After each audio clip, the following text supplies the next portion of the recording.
नमस्ते साथियों, मैं doctor D P. Goswami, SPC government college Ajmer. आज अपने कल के व्याख्यान को आगे बढ़ाते हुए महाराणा उदय सिंह पर अपना व्याख्यान देना जा रहा हूँ। महाराणा उदय सिंह का कार्यकाल 1537 से 1572 ईस्वी का है। जैसा कि मैंने अपने पूर्व के व्याख्यान में बताया, इनका राज्याभिषेक कुंभलगढ़ में हुआ था 1537 में। जिन विपरीत परिस्थितियों में इनका राज्याभिषेक हुआ वो यह दर्शाता है कि इनकी जो लालन पालन है वो कितने कठिनाइयों में हुआ होगा।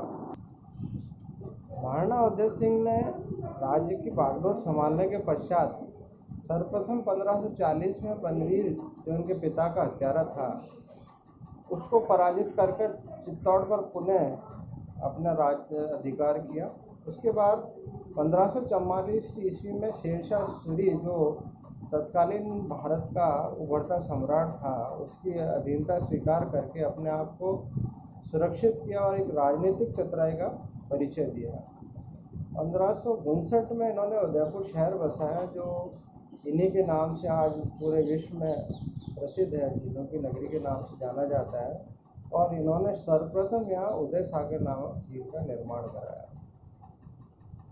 जैसा कि आपको विदित ही है, 1556 ईस्वी में सम्राट बाबर ने पानीपत के पश्चात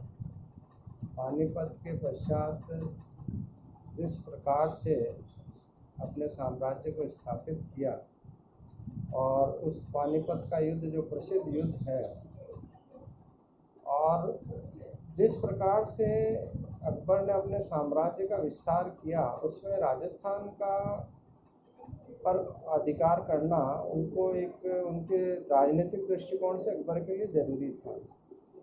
राजस्थान में मेवाड़ की बागडोर महाराणा उदय सिंह संभाल रहे थे, और महाराणा उदय सिंह से युद्ध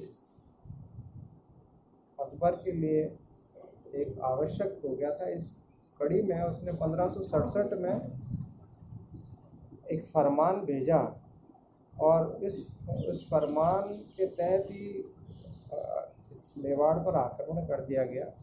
इस आक्रमण में जयमल और फत्ता मारे गए, जिनकी छतरी, जिनकी बहादुरी के चर्चे युद्ध के दौरान बहुत ही अधिक लोगों को देखने को मिले, सुनने को मिले।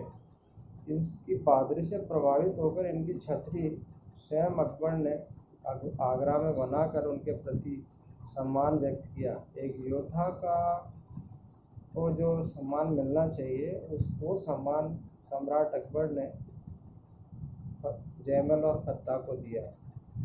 इसी युद्ध में कल्ला जी भी एक योद्धा थे, जो युद्ध करते हुए वीर गति को प्राप्त हुए। इनकी छतरी वर्तमान चित्तौड़गढ़ के किले में है, और यहाँ पर आज भी लोग अपनी आस्था व्यक्त करने के लिए प्रतिदिन जाते हैं।